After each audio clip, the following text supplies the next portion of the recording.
அதற்கு பிறகு ஆணும் பெண்ணும் முடிவானதற்கு பிறகு திருமணம் முடிவாகிவிட்டால் திருமணம் நிறைவேறுவதற்குரிய சட்டங்கள் என்ன? கொஞ்சம் நேரம் சுருக்கமா இருக்கிறதுனால கொஞ்சம் ஸ்பீடா போகும். ஷுரூத்துன் நிகாஹ், நிகாஹுடைய ஷரத்துகள் என்ன? அல் அவ்வல் ரிதா ஸௌஜைன், அந்த பேசப்பட்ட மணமகன் மணப்பெண்ணுடைய முழுமையான சம்மதத்தோடு அந்த திருமணம் நடக்க வேண்டும். இருவருக்கும் 99% 1% சம்பந்தம் இல்லைன்னு தெரிஞ்சாலும் திருமணம் செல்லுபடியாகாது. நடந்தாலும் செல்லுபடியாகாது. அல்லாஹ்வுடைய தூதர் ஸல்லல்லாஹு அலைஹி வஸல்லம் சொன்னார்கள், விதவை பெண் வாயால் சம்மதத்தை கூற வேண்டும். முதல் திருமணத்தை முடிக்கக்கூடிய பெண் அவளுடைய மௌனமே அதற்கு சம்மதம். விதவை பெண் சம்மதமா என்று கேட்கப்பட்டால் ரதைத்து, பொருந்திக் கொண்டேன், கபில்து, ஏற்றுக்கொண்டேன் என்று வாயால் சொல்ல வேண்டும். திருமணம் முடிக்காத பெண்ணாக இருந்தால் அந்த பெண் வெட்கப்படுவாள். அதனால் மௌனமே அதற்கு சம்மதம் தான். இப்படி மௌனத்தை வைத்து சம்மதிப்பது. அந்த ஆணை பற்றி கேட்கப்பட்டால் சிரித்தால், இதெல்லாம் சொல்லியா தெரியணும், சிரித்தால் அது ஒரு சம்மதம், அழுதால் சம்மதம் இல்லை என்று அர்த்தம். மௌனமே அந்த பெண்ணுக்கு சம்மதம். ஆனால் அந்த பெண் சம்மதிக்கவில்லை என்றால், நாம் பார்க்கிறோம் மாப்பிள்ளையை தான் நீ கட்டணும், உனக்கு என்ன, நீனா மாப்பிள்ளை பார்த்து நீனா கல்யாணம் பண்ற, அப்பெல்லாம் நாங்கெல்லாம் எதுக்கு, இப்படியெல்லாம் அந்த பெண்ணின் மீது தன் விருப்பத்தை திணிப்பது ஹராம். ஹன்சா பின்த் ஹிதாம் அல் அன்சாரியா, இந்த பெண் அல்லாஹ்வுடைய தூதரிடத்திலே வந்தார். அல்லாஹ்வுடைய தூதரே, நான் பெண்ணாக திருமணம் முடிக்க இருந்த பொழுது ஒரு ஆண் எனக்கு பேசப்பட்டார், ஆனால் அந்த ஆணை நான் வெறுத்தேன். அல்லாஹ்வுடைய தூதர் ஸல்லல்லாஹு அலைஹி வஸல்லம் சொன்னார்கள், அப்படியா, ஃபரத்த நிகாஹஹா, அந்த பெண்ணுடைய நிக்காஹை அல்லாஹ்வுடைய தூதர் ரத்து செய்தார்கள். அந்த பெண்ணின் சம்மதம் இல்லாமல் நடத்தப்பட்ட திருமணமாக இருந்த காரணத்தால் அந்த பெண் அந்த நிக்காஹ் ரத்து செய்யப்பட்டது. எந்த ஒரு தலாக்கும் இல்லாமல், ஹுலாவும் இல்லாமல். அதே நேரத்திலேயே முடிவடையும். யாரு கேட்கிறா இன்னைக்கு சம்மதம்லாம்? ஏன் பொண்ணை பத்தி எனக்கு தெரியும், ஏன் பொண்ணு மனசு நான் அறிவேன், ஏன் பொண்ணு நான் சொன்னா எதையும் பேச மாட்டா, அவ சின்ன பொண்ணு, இப்படியெல்லாம் காரணம் சொல்லி பல பெண்களை நரக குழியிலே பல பெற்றோர்கள் தள்ளிவிட்டார்கள். இல்ல மாஷா அல்லாஹ், அல்லாஹ் பாதுகாத்தவர்களை தவிர. விரும்பாத வாழ்க்கையை கொண்டு நாளுக்கு நாள் சிரமத்தையும் கஷ்டத்தையும் அனுபவித்து கடைசியிலே அது தலாக்கிலே வந்து முஸ்லிம் சமூகத்திலே முடிவடைகிறது. ஒரு பெண்ணின் சம்மதம் இல்லாமல் ஒரு கட்டுகளவு விருப்பம் இல்லை என்றாலும் கூட அந்த நிக்காஹை நிறுத்துவது பெற்றோர்களின் கடமை. ஆனால் இதையெல்லாம் சான்ஸா வச்சுக்கொண்டு மார்க்கமும் அறியாத, ஒன்றும் அறியாத ஒரு மணமகனை மனதிலே வைத்துக் கொண்டு நாடகத்தை பார்த்து, பாலிவுட்டையும் ஹாலிவுட்டையும் பார்த்து, என் மணப்பெண் என் மணமகன் இப்படித்தான் இருக்க வேண்டும் என்று முடிவெடுத்து மனசுல ஒருத்தனை வச்சுக்கொண்டு ஒரு மார்க்கம் உள்ள ஒரு மணமகன் சொல்லப்படும் பொழுது பெற்றோர்களால் மறுக்கப்பட்டால் அந்த பெண்ணுடைய விருப்பம் ஏற்றுக்கொள்ளப்பட வேண்டும் என்ற அவசியம் கிடையாது. சட்டத்தை புரிஞ்சுக்கணும். ஷேக் உஸைமின் ரஹிமஹுல்லாஹ் தங்களுடைய நிக்காஹுடைய பாடத்தில் இந்த சட்டத்தை கொண்டு வருகிறார்கள். ஆனால் செல்வத்திற்காக, வசதிக்காக அந்த பெண் தேர்ந்தெடுத்த மணமகன் மார்க்கம் உள்ளவனாக, குணமுள்ளவனாக இருந்தும் மறுத்தால் நாளை மறுமையில் அல்லாஹ்விற்கு முன்னால் மிகப்பெரிய குற்றவாளிகள் பெற்றோர். அல்லாஹ் பாதுகாப்பான.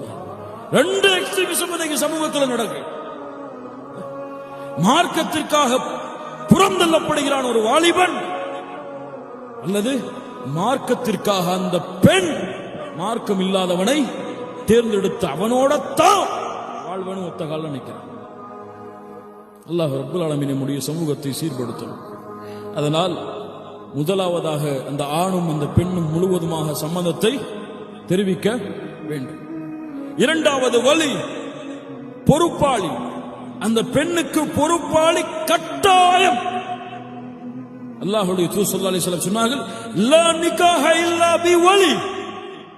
வலி இல்லாமல் திருமணம் கிடையாது. நிகாஹுஹா பாத்திலுன் வ பாத்திலுன் வ பாத்திலுன். மூன்று முறை சொன்னார்கள். வலி இல்லாமல் நடத்தப்படும் திருமணம் பாத்திலானது, மாத்திலானது, பாத்திலானது.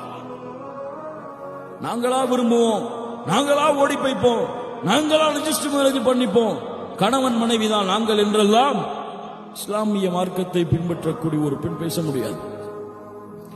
அந்த பெண்ணுடைய பொறுப்பாளி ஆணுடைய தந்தையுடைய, அந்த பெண்ணுடைய தந்தையுடைய வரிசையில் வரக்கூடிய யாராக இருந்தாலும் அவங்களெல்லாம் வலி. அந்த பெண்ணுடைய தாயுடைய வரிசையில வலி வராது. தாயுடைய அண்ணன் தம்பி இவர்கள் எல்லாம் வலியாக முடியாது. தந்தையுடைய அந்தஸ்தில் தான் அவர்களுடைய குடும்பத்தை கொண்டுதான் வழி வரும். அல்லது தந்தையே வேறு யாராவது குடும்பத்தில் உள்ளவரை வலியாக உயிரோடு இருக்கும் பொழுது நியமித்தால் கூட. ஆனால் வலி என்பது கட்டாயம். அல்லது இஸ்லாமை ஏற்ற பெண்ணாக இருக்கிறாள், முஸ்லிம் இல்லாதவர்களை வலியாக்க முடியாது என்றால் அந்த ஊருடைய தலைவர் அல்லது அந்த இஸ்லாமிய கோர்ட்டுடைய நீதிபதி அந்த பெண்ணுக்கு வலியாகுவார்.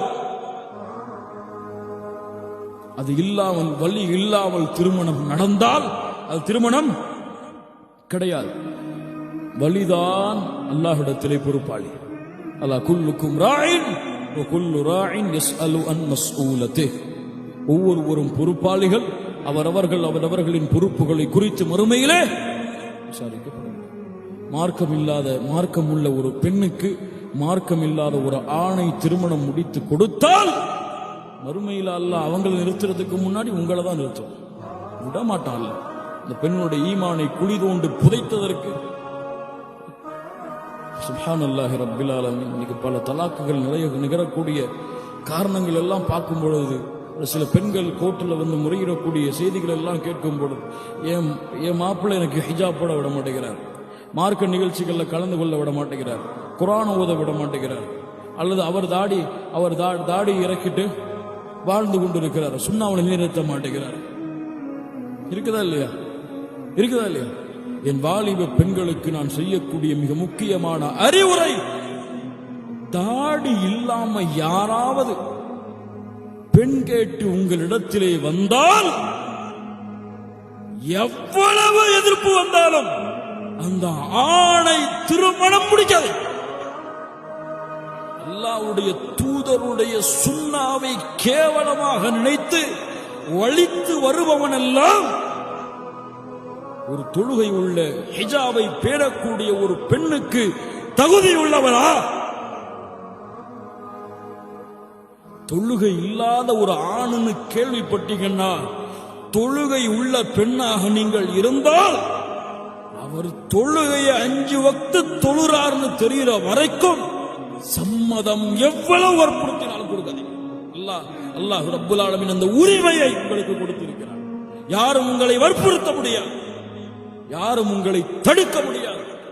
ஆனா ஹாலிவுட் பாலிவுட் ஆக்டர் மாதிரி தான் மாப்பிள்ளை வேணும்னு நினைச்சீங்கன்னா அல்லாஹ் ரப்புல் ஆலமீன் உங்களை அவங்களை விட்டு பாதுகாப்பதற்கு போதுமானவர். வழி பொறுப்பாளி. இரண்டாவது வழி இருக்கணும். முதலாவது சம்மதம் தெரிவிக்கப்பட்டிருக்கணும், 2 தரம். இரண்டாவது வழி இருக்கணும். மூன்றாவது தஈனு குல்லு மினஸ் ஸௌஜைன். 2 தரப்பில் இருந்தும் இவருக்கு என்று பெயர் குறிப்பிடப்பட்டு ஒப்பந்தம் செய்யப்பட வேண்டும். அவருக்கு பல பிள்ளைகள் இருக்கும். நான் ஸௌவஜ்துக, ஒரு பிள்ளையை மனம் முடித்துக் கொடுக்கிறேன் என்றெல்லாம் சொல்லக்கூடாது. ஸௌவஜ்துக இந்த பெண்ணுடைய பெயர், அந்த பெண்ணுடைய பெயர், எந்த மணமகனோ அந்த மணமகனுடைய பெயர், தெளிவாக விவரங்கள் ஒப்பந்தத்திலே இடப்பட வேண்டும். நான்காவது அஷ்ஷாஹிதைன், 2 சாட்சிகள் முஸ்லிமான தொழுகை உள்ளவர்களாக, ஜகாத்தை நிறைவேற்றக்கூடியவர்களாக, ஹஜ்ஜை பேணியவர்களாக 2 சாட்சிகள் இருக்க வேண்டும். 4 நாள் ரொம்ப சிம்பிள் தான். நல்லா இருக்கணும். 2 பேருடைய சம்பந்தம் கேட்கப்பட்டிருக்கணும். அந்த பெண்ணுக்கு குடும்பத்திலிருந்து ஒரு வழி பொறுப்பாளியா இருக்கணும். ஆண் வரிசையில் வரக்கூடிய ஒரு வழி பொறுப்பாளியா இருக்கணும். 2, அந்த இருவருடைய பெயர்களும் தெளிவாக அந்த வழி தெளிவாக சொல்ல வேண்டும். இந்த பெண்ணுக்கு தான் உங்களை திருமணம் முடித்து கொடுக்கிறேன், இந்த மணமகன் அதை ஏற்கிறார் என்று தெளிவாக சொல்லப்பட வேண்டும். 2 சாட்சிகள் அதற்கு இருக்கணும். 2 சாட்சிகள் அதற்கு 2 சாட்சி யாரா இருக்கணும்? பள்ளிவாசல் பக்கமே வராதவர்களா சாட்சியை கொண்டு உட்கார வைக்கக்கூடாது. அந்த சாட்சி ஏற்றுக்கொள்ளவே படாது. அவரு சாட்சி ஏற்றுக்கொள்ளவே படாது. இவர் என்ன செய்வாரு? மாப்பிள்ளைக்கு வந்து களிமா சொல்லி கொடுப்பார் திருமண சபையில. அஷ்ஹது அல்லா இலாஹ இல்லல்லாஹு வ அஷ்ஹது அன்ன முஹம்மதர் அப்துஹு வ ரசூலுஹு. அப்படி மாத்தி சொல்லி கொடுங்க. நீ தொழுகை இல்லல்ல, திரும்ப களிமா சொல்லு. அஷ்ஹது அல்லா இலாஹ இல்லல்லாஹு வ அஷ்ஹது அன்ன முஹம்மதன் அப்துஹு வ ரசூலுஹு. தொழுகை இல்லாதவர்கள், ஜக்காத்தை கொடுக்காதவர்கள், சுன்னாவை நிறைவேற்றாதவர்கள் எல்லாம் சாட்சியாக மாற முடியாது. சாட்சி முஸ்லிமாக, மூமினாக, தொழுகை உள்ளவர்களாக, ஜக்காத்தை நிறைவேற்றக்கூடியவர்களாக இருக்க வேண்டும். என்ன முறைப்படி நடக்க வேண்டும்? சுன்னா என்னவென்றால், திருமணத்தை அல்லாஹுடைய இல்லத்தில் வைத்து செய்வது சுன்னா. ஏற்றமான அல்லாஹ்விற்கு பிடித்தமான இடம் எது பூமியிலே? எதுமா? எது? பள்ளிவாசல். அல்லாஹ் விரும்பக்கூடிய இடத்தில் வைத்து என் வாழ்க்கையை தொடங்குவது சிறந்ததா, அல்லது 1 லட்சம் 2 லட்சம் கொடுத்து 1 வருஷம் அந்த மண்டபத்தை புக் பண்றதுக்காகவே காத்திருந்து அதுல பல சிலைகள், பல அனாச்சாரங்கள், எல்லா கருசடைகளும் நடந்து முடிஞ்சிருக்கும், அந்த இடத்துல உட்கார்ந்து திருமணம் செய்வது சிறந்ததா? அறிவுரை என்னவென்றால், உங்களுடைய திருமணத்தை அல்லாஹுடைய இல்லத்திலிருந்து, அல்லாஹ் விரும்பக்கூடிய இடத்திலிருந்து தொடங்குங்கள்.